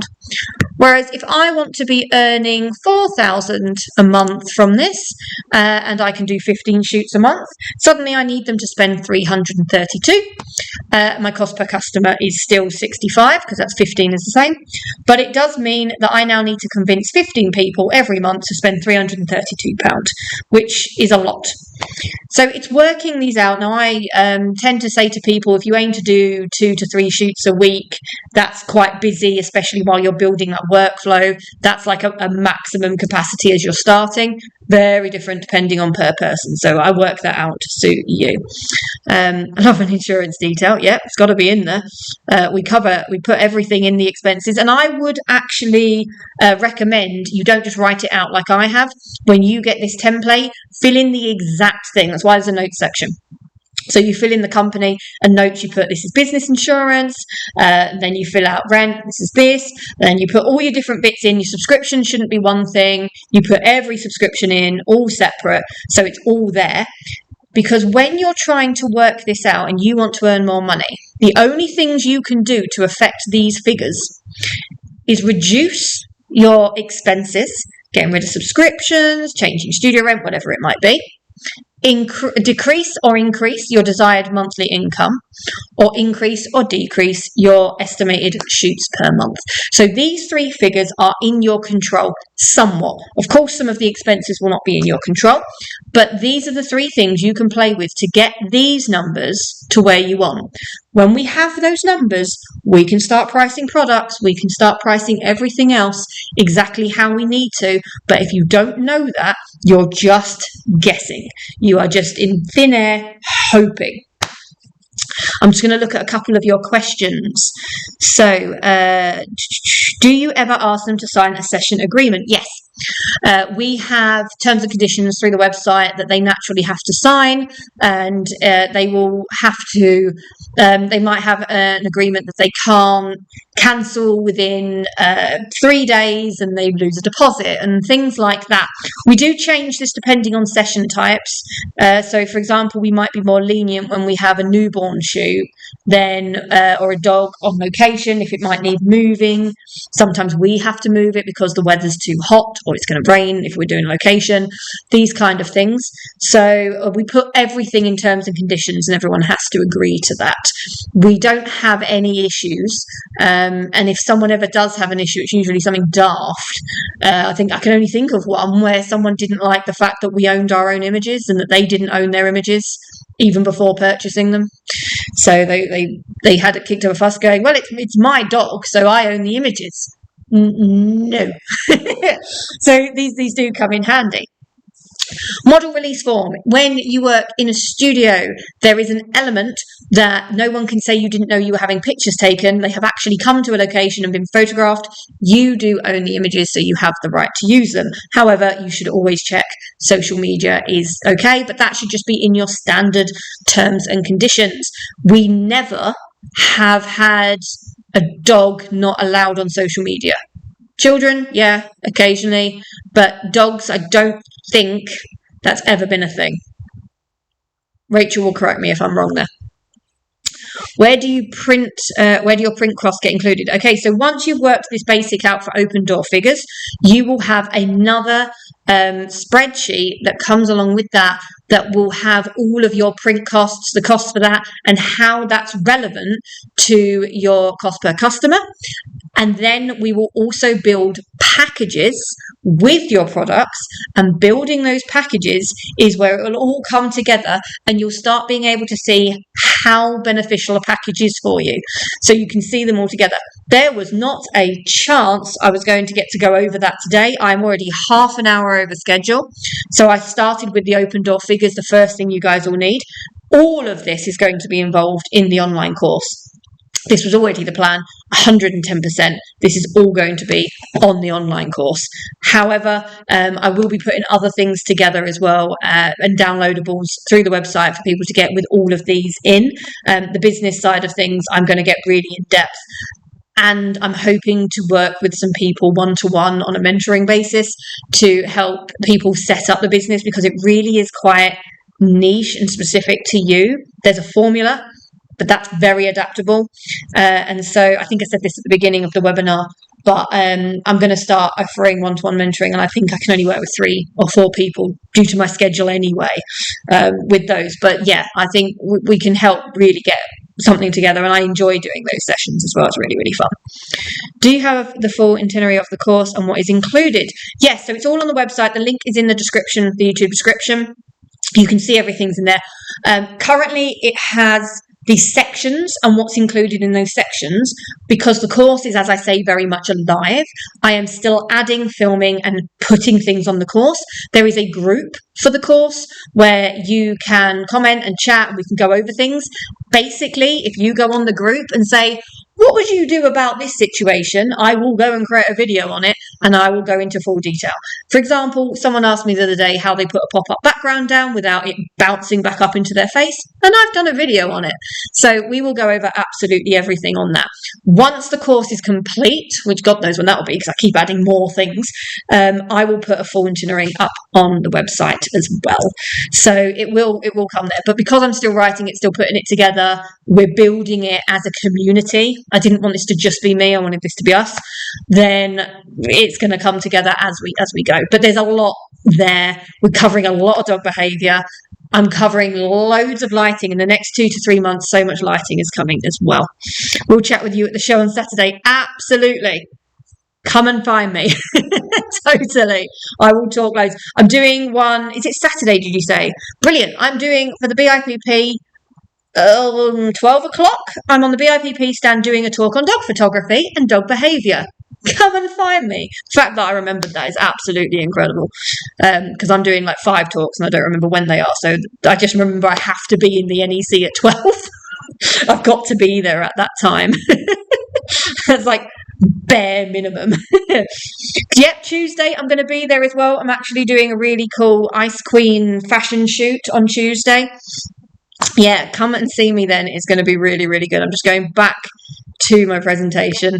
I told you I could not fit everything in that I wanted to fit in. I mean, story of my life when it comes to presentations and things.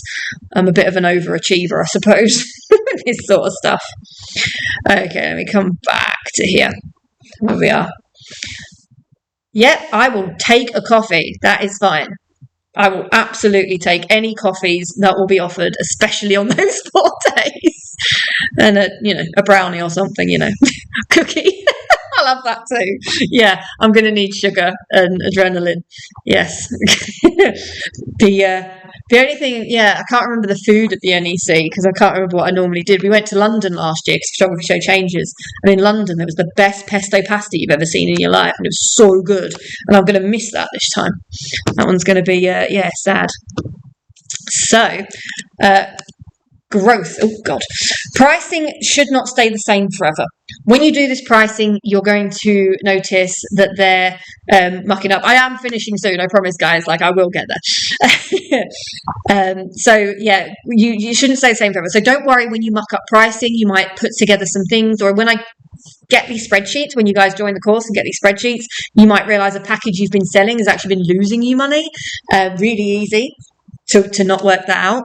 So you want to improve it when your skills improve, when your portfolio gets better, when demand increases and you're more, in demand, and your confidence grows, because your confidence is going to grow a lot. Now, people feel bad. They've got clients, so I don't want to change my pricing. What if they say something that would be terrible? Well, there's 2 really good excuses to change your pricing: summer and winter. If you have a price guide or a product guide that says summer 2026 product guide, you are expected to change it when it gets to winter. This time, every 6 months, you can review your pricing, see what's been working, make improvements, make it better. That is the easiest way to do it, and you don't have to feel bad. You can only push it a little bit. That's fine. If someone wants to bring in the kids, is it extra money, or how do you handle the situation? I'm sure it's mental. I believe the phrases don't work with children or animals. I didn't listen. I work with both on a regular basis. I absolutely love it. We will allow the kids in. That is fine. It's very, very controlled. If the dog is the focus, that's where you need to know. If the dog is the focus, the dog needs to be the focus and the kids come in for a couple of shots. if the kids and the dogs are focused, then you need to have a balancing act, and you're going to do some group shots. You'll get the dog, because the dog will expire quicker than the kids, maybe. Then you'll get the kids together and you do a few other things. But your patience and your speed and how you work is going to have to be really quick. Have to go soon, put the kids to bed. I'm sorry, Carrie. I'm sorry, I'm talking too much. If you've got the download, you'll be able to see everything though, so don't worry, like, you can catch up. What prep do you have for doggy accidents? Everything, all the cleaning supplies. This will happen often. Quite often they just get excited. They might smell other dogs. You can clean as much as you want, they're going to smell other dogs. These things happen. Just be very quick on the cleanup. If I'm honest, a lot of the time, the clients actually do the cleanup for you. Now, I'm not saying that that's a good idea and that you should let them, because you should be the host. But they've kind of often already started and done it by the time we've seen what's going on. And I mean that quickly. They're so prepared and they're normally mortified. So don't worry, you can always say, oh no, it's absolutely fine. But yes, we get on it very, very quickly, and the cleaning supplies is just relevant to the type of flooring you have or whatever it is. But yes, they rarely do it on a background. It's always just somewhere else. So yeah, we never really have to adjust the background too much. So I have said about the course, I've just put it there again. I didn't think I'd be talking about it so much, but actually we've discussed it quite a lot. So yeah, I've got a lot of things in the course, and the business section is coming very, very soon with some really exciting stuff. I can release the fact that we're linking with some fantastic product companies. Now, I do my own printing. We do our own product. That's not accessible for everybody. And so I've made sure to link with Graphy Studio, who is the best quality. I mean, they're Italians, of course it's the best quality, the most amazing products, but more than that, the type of printing, the type of care they take over and what they do is incredible for dog specific photography. Absolutely incredible. And for anyone who's on the course and gets through the entire course, they're actually going to be giving you guys free samples for your studio to show your products. And I mean free wall art, things that are amazing, amazing style, big things, completely for free, just for being on the course. And I absolutely love Graphy. So they are fantastic. They're really, really amazing. And yeah, it's something we're linking. Sorry, I'm reading your comments as well. Use Graphy for wedding. Yep, Graphy are amazing for albums. Could I attend dog photography event if I've never done studio, only outdoor? There is not a minimum skill requirement. If you're coming to an event and you've never done studio before, I always cover a bit at the beginning. I will also make sure to spend one-on-one time as we go through things. And if we really need to and want to go over some more technical, we've got two studios, we'll go into the other studio while other people are testing other things and just go over it to make sure that you've got it. I work with all levels at all times, but also I can teach and catch you up on studio very fast. There's some easy disciplines to move from outdoor to indoor shooting in a studio. So yeah, that is absolutely fine. No minimum skill requirement. I've had people who haven't got their camera out the bag yet.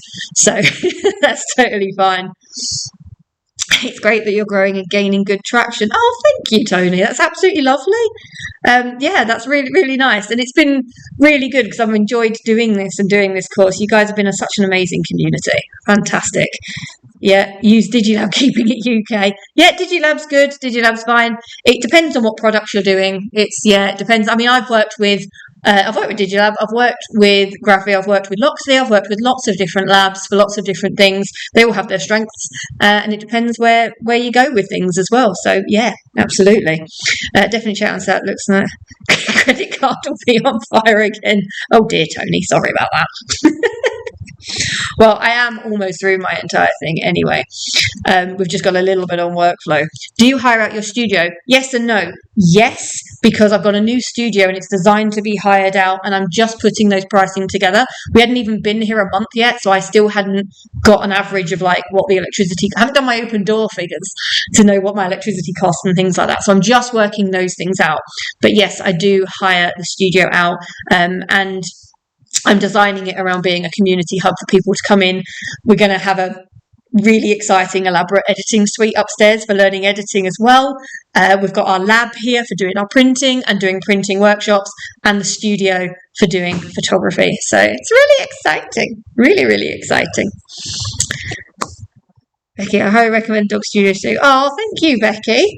I attended last month and it was a fantastic day. I'm also on the Pawtrait. It's full of info. Thank you so much. Yeah, Becky, you're amazing. As soon as I put new content, Becky is like, woof, on it. Like, she's one of the first names I always see pop up. And there's lots of new content coming at the moment. Lots and lots and lots. So, yeah, thank you, Becky. I really, really appreciate that. I'm almost done 2 hours. What on earth? Oh, I talk too much as it is. I'll talk faster. Before the shoot, you want to find out the dog's breed, the dog's age, dog behaviours, and what the owner wants. So that's part of your workflow. You want to qualify that the client is your type of client. If the client messages going, oh, I really want one of these quirky pictures of the dogs catching a treat, but you're only doing fine art pictures of dogs in a suitcase, that's worth knowing ahead of time. You also want your booking process, really clear preparation, your location details, what to bring, treats, toys, how to prepare the dog, everything to be in there. The shoot, we want to keep the session relaxed. We want short bursts. That's bursts. So that says bursts of shooting. There had to be a spelling mistake, didn't there? Short bursts of shooting, a reward system, patience, and keep your client very included. Bear in mind, key piece of information here, okay? Listen up, guys. This shoot is about you getting pictures of a dog. Wrong.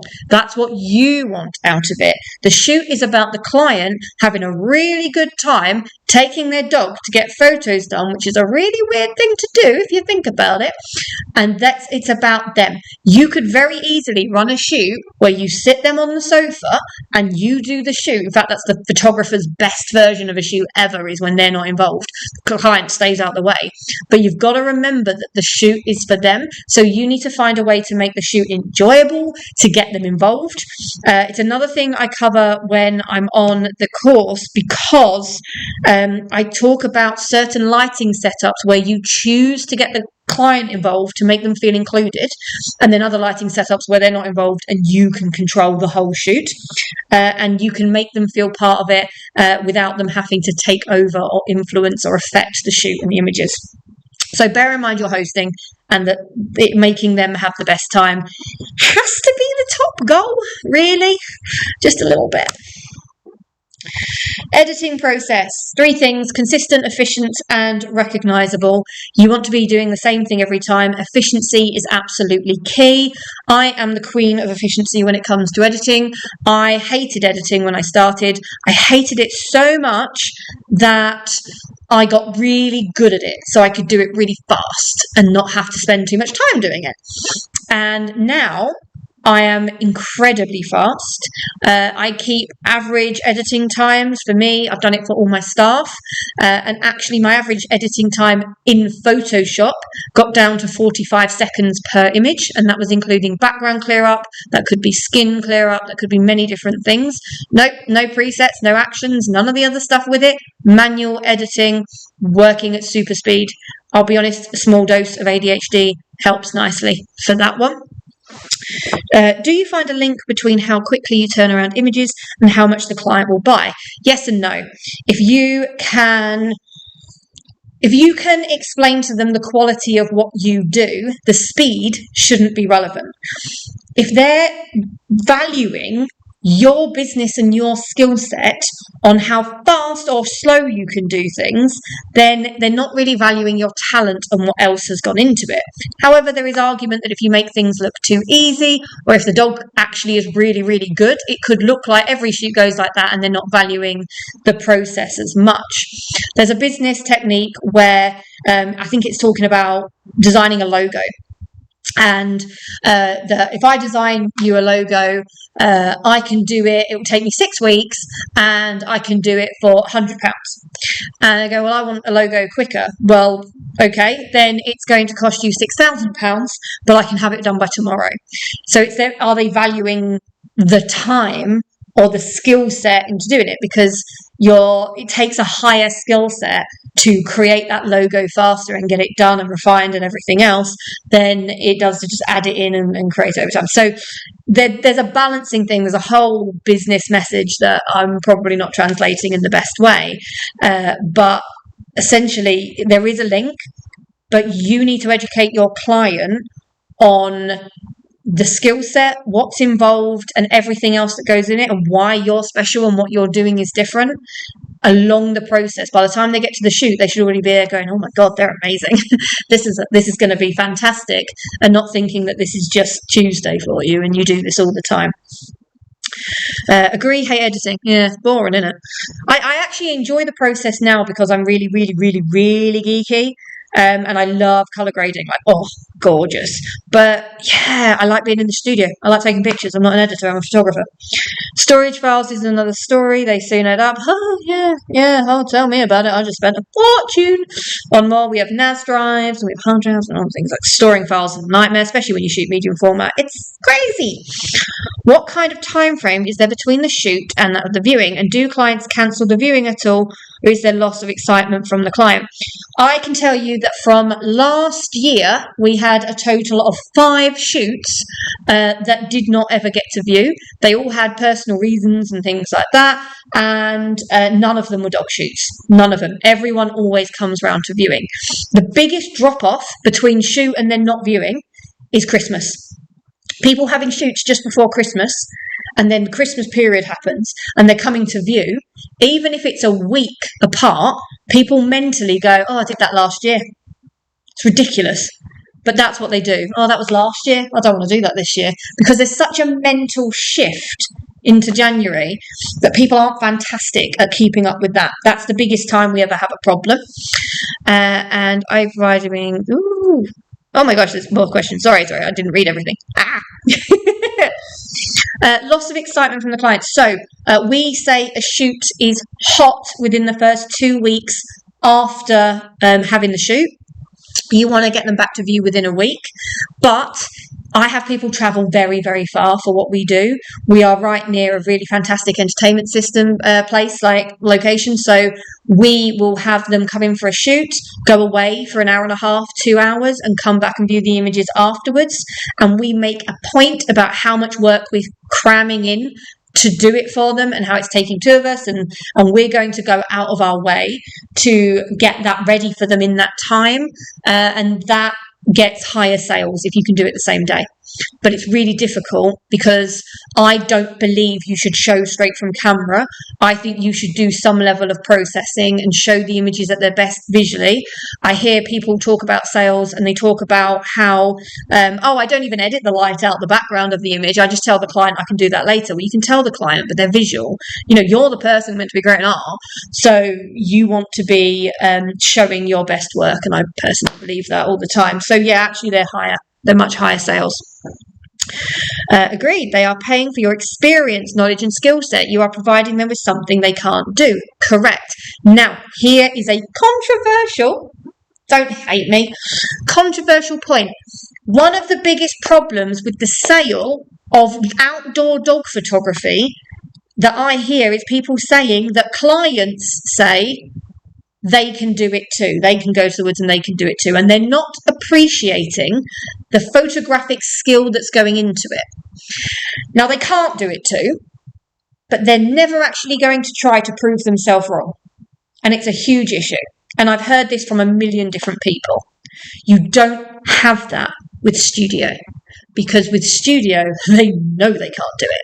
It's so impressive. They know that they are not capable. And the only time, for some reason, they think they can do it is when you shoot on a white background. Don't ask. It's the only time we ever hear it. So, is it like buying air conditioning or whatever when it cools down? So does the interest. Yes. Do you do online viewing or in person only? We heavily push for online. In fact, if I just go to the next slideshow. There you go. We heavily push for in person. Sorry. What am I doing? It's late, guys. We do it in person. We like to be there because we want to react. And also, I don't believe in having a salesperson who does all of your sales. I like that the photographer shows the images, and we found that we get higher sales when we do that, which you should do anyway. You want to sell your images, but we generally find we get higher sales when the photographer shows, and the photographer's excited because they're genuinely excited to show their work. Regardless of what the people spend, there is an actual reaction there. So yeah, we do it that way. However, we have people who travel quite far. Not all of them can make it early morning and then come back. So we do online viewings as an alternative. The price drop in an online viewing is massive. And not only that, you can educate these people all you want, and they will join the call from the car park of Tesco's or their kids' swimming gala, and you have to make a decision whether you're going to be that person who says, I can't do this right now, you're not in the right position to do the sale, or you do it. Sometimes they do it deliberately. I've had people out for a meal and they're like, oh, I did it so I can show all my friends. Great, but now we've got to talk purchasing, and so we do have that issue. We educate them, but can the client edit like you do? No. This is it. The clients don't understand. They don't grasp what it actually involves. They just say, I can do that too. I have it with dance clients. They'll say, oh, I won't get that image because I've got you doing that move on stage. And on stage, it's messy lighting and it's horrible, but the kid is doing the same move. And you think, well, that's not the same image, is it? But that tends to mean that the client just doesn't have the right perspective. And it's a little bit hard to qualify that ahead of time, I'll be honest. You can try and find out if you've got the right client, but it's really, really difficult to figure out if they've really got that art eye and understand what they're looking at. Here's a really funny statistic for you. Our most high-paying clients are clients who know that they are not artistic. They tend to work in a regular job, and they know that they do not possess the skill, the mentality, or whatever to do art, and therefore they admire it and they love it. It's not actually the crazy arty people. It's a weird statistic, and we just got that from years and years of data. How many scenes do you do per session? We aim at doing around 6 different backgrounds. However, when I say this, we change that round quite quickly under different lighting scenarios. Rachel, actually, in a 45-minute shoot, will do 9 sets. She's mental. She'll do crazy, crazy things. I aim at anywhere between 3, 4, 5, but I will change my lighting drastically. So it completely varies. When you follow, like what we do on the course, we go over lots of different lighting sets. They all become quite adaptable, and changing that background can be done with lighting, but it can also be done very, very simply in shoot by the systems we set up as well. So we make it so you can work very, very, very, very fast. Do you ever send gallery links without a virtual call first? No, we don't. I am moving into doing this with some of my dance and headshot clients, but bear in mind that's a very different mentality. These people are signing up because they need headshots, they know the process, they're the most reliable. Whereas with a client that's doing family, kids, it's personal, it's with dogs, I would be much more cautious on them never getting around to buying, not making a favourites.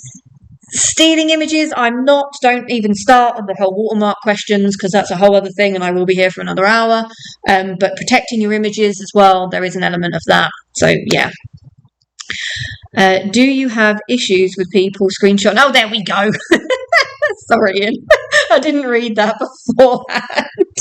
I just started on you. Do you have issues with people screenshotting or taking photos of their phones? What do you do about it? Okay. We're doing this, aren't we? We're doing this, right? There's only so much you can protect your images. There is an element of your images that are going to be stolen if you're good. You're just going to have to get over that and accept that. However, we can prevent clients. Now, my images from a fashion point of view have been stolen, used, copied, and done a million things all over the world. I don't care. I really don't care, because it happens all the time. Biggest form of flattery, whatever. It's fine. I can't fight every battle. But with clients, we can set these things out, and I can set rules, and I can put it into my terms and conditions. So I have watermarks on online galleries if there ever is one. We really don't do them, but we have them set up for certain circumstances, and we will have a watermark across the image on an online gallery. We will also, when we're doing a virtual viewing and doing a slideshow, make sure that they're not holding devices up, but we do tell them ahead of time. We also tell them that if we do suspect that they are screenshotting or they're taking pictures, or we see an image on Facebook or anywhere else that they have taken or stolen, that they will be sent a fee for doing that, because they've had usage, and that's what a digital cost is usage. We've actually had people do it and say, oh, I only put it on Facebook. Yes, you used it on Facebook. You used it as a profile picture. That's usage. So you now have to pay for it. And so we have had these things come up occasionally, very rarely. The biggest area of photography I've ever had things stolen is dance. And that is because I'm often working with teenagers. We have parents as well, but teenagers have access to the gallery and they do not understand copyright, ownership, sharing. They're used to sharing everything. So a lot of the time they're not educated on it, and you need to point it out. And then they're mortified. So, yeah, that's kind of the rough amount where we need to go over on that. How many shots would you have to go through after a 45-minute shoot?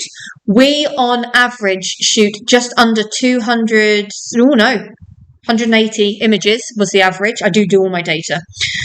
Most shoots get taken down to a third of what we shot, and that's normally what gets actually shown. That's not a rule, that's just how it works out statistically. We often show anywhere between 20 to 60 images in a dog shoot. 60 sounds quite high, very much depends on the dog, multiple dogs, different lighting setups. You can definitely get to 60 quite quick. None of them are the same. They're all very unique and very, very different. And a lot of the images you might take out might be the dog doing a silly face, a blink and a test shot, things like that. I also find that with dog shoots, we tend to shoot a little bit more. The reason we do shoot a little bit more is you're getting them used to the flash as well. So you're waiting to get that expression. You're not just constantly going. We're not shooting continuous, stressing that, but you might do 3 or 4 flashes before you get that perfect expression, because you're getting them used to the process. So it works out around that sort of mark. Okay, so I didn't know you were going to be live. Hello from Oklahoma. Hello, don't worry, you can get the download on the website. And apparently I'm still here. So I'm still talking, even though we're an hour late, but who cares? It's fine. I started a teeny tiny bit late anyway. Where are we? Where's my questions? I also really want to come to Oklahoma. Like, Oklahoma is one of those places on my list where I'd really, really like to visit. Okay, so do you use any AI culling? Interesting question. I have tried it recently because it popped up on some software I was using, and on a headshot session, to clarify, and it did a good job. I've got to say, it did a good job. I think it was a Voto that I was doing, and it did do a good job. No, I won't use it. It's part of my process. It's part of me as an artist. I can only imagine it being useful for wedding photographers that shoot in a formula, because otherwise you're taking away part of the job that you actually are being an artist about. But it was impressive. It really was impressive. What it did was good. Although I would say with a headshot session, it's not hard to work out which images you want to do because they're headshots. So yeah, played around. So I definitely have to go now. I've got lots of information to think about. We'd definitely like to know more. Yeah, drop me a message, Kerry, if you want to. Drop me a message. We can always chat more. I'm so sorry I've overrun by an hour. I'm amazed you've not put the kids to bed yet. To be honest, you said that earlier. I'm surprised you haven't. I mean, to be honest, I think I got through, just having a look if I got through my whole slideshow. I'm pretty sure I actually did. There's a little bit. Okay, so we'll go over another time. I'm going to go into some more marketing stuff. I know you guys have asked for that, but if I'm honest, some of the stuff I've gone over for marketing is very bare basic of thinking about things to do, and I think you and I can go into more detail. Plus, the course is going to have a lot more detail on marketing, and you lot have given me a lot of ideas already, so I'm glad you're enjoying it. You're very welcome. I'm so glad you have actually enjoyed the talk, especially as a student. It would be nice to meet you at some point if you are going to photography show. Would also, thank you. After watching all the videos, I ordered Silverline modifier and started trying your style headshots. Oh, fantastic, and success. This weekend I nailed one that's nearly perfect. I want to see. That's amazing. I'm so glad. And yeah, Silverline modifier, 100% needed. Yeah, absolutely amazing. Are these 60 images already edited? Yes. Every image we show a client is finished.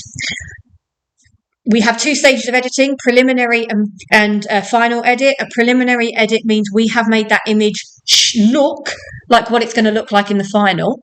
A final edit means we've zoomed in and got every little bit of dust from the dog and gone over everything. But when a client's viewing their images, they're never going to see those tiny elements. So it's making that decision. But yeah, we only show finished images because that's what our art is. You wouldn't have an artist show a canvas and be like, it's going to look great when I'm done. They'd sell their artwork. Thank you so much. Oh, thank you guys.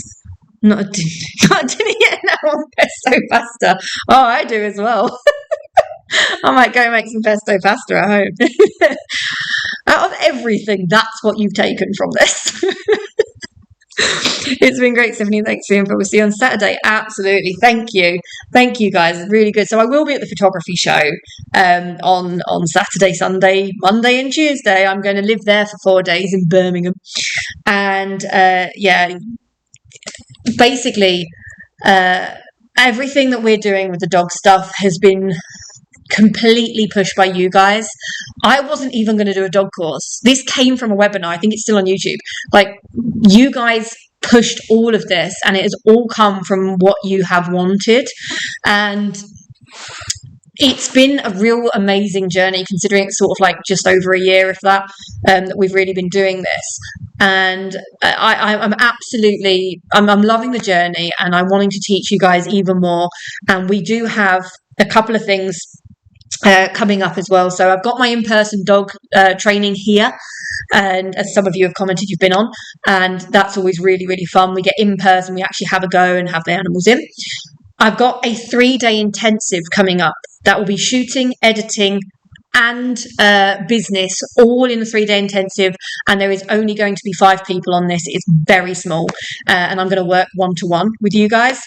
And of course, I have the online dog course for anyone who can't travel over and come and see me. So you can get on the online dog course and you can see all the content and all the videos that's on that. And it's a really nice community.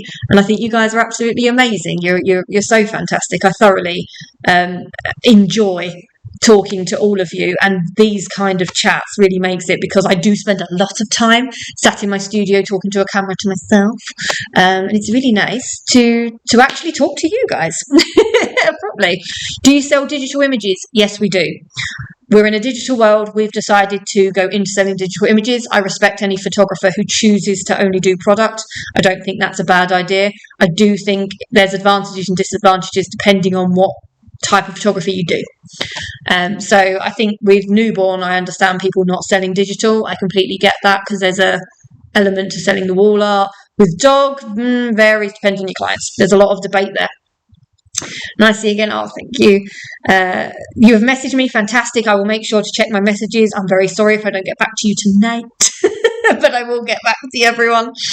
Really enjoy this evening. Try and catch up. Yes, come find me. You and I'm hoping I'm not gonna recognize some of you, because I'm not gonna know what you look like. You're gonna have to tell me. We'll chat to you about one-to-one on Saturday. Yeah, absolutely, Tony. Definitely do that. Except dog, cat, what other animal pet do you want to take photos of? Donkeys. I want to photograph donkeys. That's been on my mind recently. Someone mentioned they have a pet donkey called Pawtrait, and they're going to bring him into the studio. And I'm totally for this. I want to photograph a donkey. But I also want to go down our local rare breeds farm and photograph piglets, because I've got ginger piglets, and I think that'll be really cool. I have absolutely no idea how donkeys and piglets react to flash. We'll find out. I'm sure it'll be fine. So yeah, donkeys. Thank you for sharing all your tips and tricks. It was very helpful and enjoyed the evening. Oh, thank you. It's been great learning from the comfort of my own home. See you Saturday. Fantastic. I'm so excited to see everyone at the show. I'm really excited. This is going to be amazing. I'm seeing everybody. Thank you, amazing so much. I will look like Batman. Do I want to ask, Tony? Why are you going to look like Batman? Oh wait, there is sometimes a Comic-Con going on at the same time. Are we doing double? Thanks a million. Absolutely welcome. Thank you so much. It's really useful. Oh my god, guys, thank you so much. It's really nice. Don't worry, you'll recognize me when I'm in cat clothing. Mad about it. Amanda, I'm going to know you. I know you. That's not a problem. I see you online. That one's fine. Batman, however, that one's going to be an interesting development, isn't it? No, you guys have been absolutely amazing. Do read the description of the YouTube thing down below. It's got all the promo codes for getting some discounts and anything if you are interested. I really, really like to look after people who come to my webinars, and it's really, really nice to see you guys and building this community. And I just want to keep growing. I love it. I just want to spend time with you guys. I don't want to do anything else but take pictures of dogs, obviously. Thank you. It's been great. So I wasn't literally thinking, oh, thank you. Oh, it's absolutely lovely. You guys have been fantastic, and I've really enjoyed it. I'm at the show all 4 days. Hope chat sometime. Yeah, absolutely, Mike. Come find me. I'll be on the BIPP stand for a lot of the time. That'll be my hub. I will always be I'm working with Westcott and a couple other things, and I'm going to be around a few different places working with the Flash Centre and a few other things. So yeah, you will probably find me, and if I'm walking around in oblivion, I'm probably looking for food. So do come and find me, everybody. I'm really excited to see everyone at the show now. This is going to be absolutely brilliant. I'm just enjoying chatting to you. I know you're all saying goodbye, but I'm not going anywhere. I'm enjoying it here. I should go and have dinner, really, shouldn't I? I really, really should. So yeah, do make sure you guys all go on the site as well. I'm just seeing as things are fantastic. So I can see people are signing up for the mailing list. Brilliant, because I will be releasing tomorrow the intensive course for 3 days, and there's only going to be 5 spaces. So I'm really, really excited for that one. It's really intensive. It's full business. It's everything. It's like I'm serious about starting my business and I want to take this to the next level. It's just going to be incredible. I'm really, really happy. Ask for your signature, might be a favourite photographer. Oh, yes, you can ask for my signature. I'll absolutely sign autographs. I'm all ego. Keep saying nice things and I'm very happy. Feed the ego. The best way to message me through the website, studiophotographyworkshops.co.uk. I named it that because we teach in a studio, and can you believe that studio photography workshops wasn't taken? That shows how few people are actually teaching in a studio. That's mental. So yes, studiophotographyworkshops.co.uk. Message me through that is the best method. I'm normally quite fast at getting back, but I am literally traveling around all over the time. So I get back as soon as I can with things, but I absolutely love you guys. You're all absolutely amazing. And I'm just seeing all the comments. There's absolutely hundreds and hundreds and hundreds of comments. You guys are fantastic. Will you sign my back cape? Yeah, I will 100% sign your back cape. I think that might be very fun. I think I could live in Gotham. I'm a big Batman fan. I've actually got 2 cats called Harley and Quinn. I'm that level Batman fan. So, yeah. It's 2 of the kittens that are on the picture there, Harley Quinn and Gideon. Doesn't really match, but it works. But yeah. Oh no, I'm really, really glad that everyone's enjoyed it. And I know the numbers dropping off. You guys are slowly going to bed, and I need to go and eat some food probably. But thank you so much for coming to the webinar. And I mean, if you'd like another one, I will be putting on another one. I'm going to refine the business one, and we're going to go even more detail into that. I'm going to do a lot more on marketing. I think that needs its own one, probably. And yeah, Catwoman works for both of us. Absolutely. Yeah, Catwoman does work. Yeah. Yeah, it's really ridiculous, isn't it? I haven't actually got a dog, and I work with dogs, and I've just got lots and lots and lots of cats. But I mean, yeah, I love all animals, though. I absolutely am an animal fanatic. We actually had 8 guinea pigs in the studio not that long ago, so that's quite fun. So yeah, absolute craziness. Good night, Amanda. And I will see you guys I'll see you guys at the photography show, more to the point. But yeah, I will see you guys next time. Thank you so much for all your ongoing support. Follow this channel, like and subscribe. Lots more is coming. I promise. I finished moving studios. More content is coming. It's going to be amazing. And I will see you guys really, really soon. This has been lots of fun.